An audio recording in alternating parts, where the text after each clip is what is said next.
chahi kharagi mamangda achouba company oina Leiramba makhoigi product singse matam maduda yumdong khudingi sizinaba amade miyamna masak khangnakhiba company ama oina Leirambani adubu matamgi matung ina awonbu poraktabana maram oiraga maming faoba takhijraba company anigi matangdani masigi anoba video asida poduna lakchariba ase smartphone thoktengai matamdagi mobile phone sizinaraklaba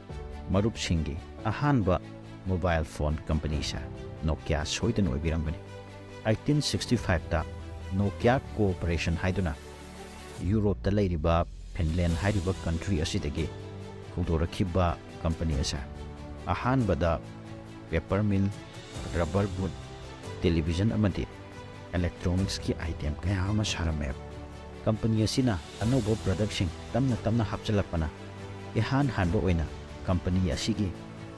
GSM phone cha 1992 da puthokhiba masidagi tapna makhogi mobile phone cha yamna pamna sizinarappa amadi yumdong khudingi khangnaba mobile phone company ama oirakpana maram oiraga number 1 mobile phone manufacturer company oirakhe matam aduda Nokia anauba technologies amadi ideas ta wakhan thadabagi mahutta makhoina hanadagi puthokliba keypad mobile se profit yamna tanbana maram oiraga masida focus tawduna dum lerame nakal amaromda Steve Jobs ki iPhone amadi Google gi Android OS ta puthoraliba anauba phone singse Nokia na makhoigi competition oina laukhidaba asa achouba soiba amani masida sunatana Nokia company gi top management singse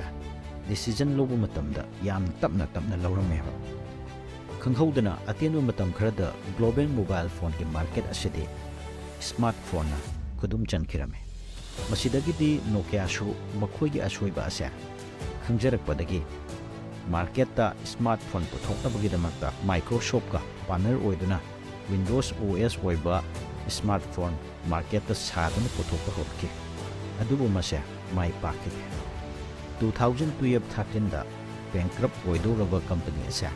Microsoft na 2014 da leishinki 2016 da Microsoft na Nokia asa SMD Global amadi Foxconn International hairaba company ani asida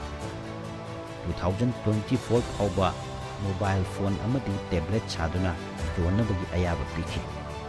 hujik anauba thulabliba mobile phone brand mariksida mamangi matauko Nokia asa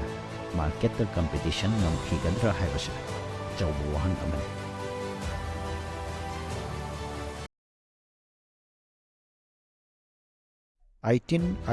ta George Eastman New York United States tagi haudorakhiba Kodak haiba company asa photography maru oina camera amadi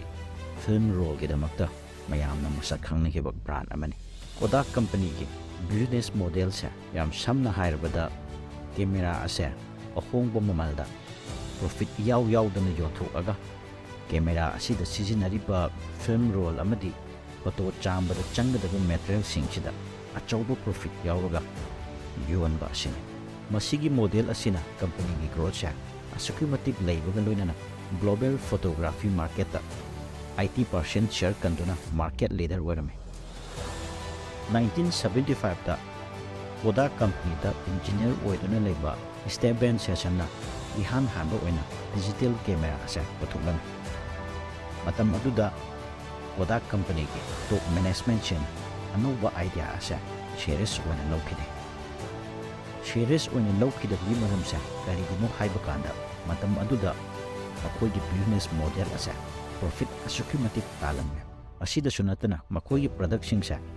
mass scale da puthoknabagi damakta investment sa asukimatik chawna tawkhibana anoba ideas asida ongtokpa haibasa achouba issue sama oirame asida sunatana matam aduda makoi competitor oiriba Japan ni company Fujifilm ga competition tawnabana hena luma khalam adubu makhoina gyan tarakpa matamdadi photography gi market sa digital camera na mu chinkirame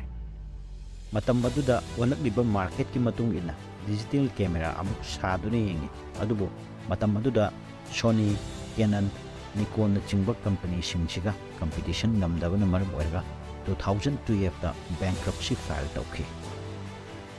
ꯐꯅ ꯑꯆꯧꯕ company ꯑꯣꯏꯗꯨꯅꯁꯨ ꯃꯇꯝꯒꯤ ꯃꯇꯨꯡ ꯏꯟꯅ ꯑꯑꯣꯟꯕ ꯑꯃꯗꯤ ꯑꯍꯣꯡꯕ ꯄꯨꯔꯛꯈꯤꯗꯕꯅ ꯃꯔꯝ ꯑꯣꯏꯔꯒ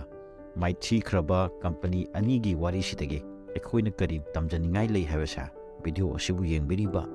ꯏꯆꯤꯟ ꯏꯅꯥꯎꯁꯤꯡꯅ ꯃꯈꯥꯗ ꯀꯃꯦꯟ ꯏꯗꯨꯅ ꯍꯥꯏꯕꯤꯔꯛꯎ ꯑꯃꯗꯤ ꯑꯁꯤꯒꯨꯝꯂꯕ ꯚꯤꯗꯤꯑꯣꯁꯤꯡ ꯂꯦꯞꯇꯅ ꯌꯦꯡꯕꯤꯅꯕ ꯐꯨꯡꯒꯥꯇꯣ ꯌꯨꯇ꯭ꯌꯨꯕ ꯆꯦꯅꯦꯜ ꯑꯁꯤꯕꯨ ꯁꯕꯁꯀ꯭ꯔꯥꯏꯕ ꯇꯧꯕꯤꯌꯨ꯫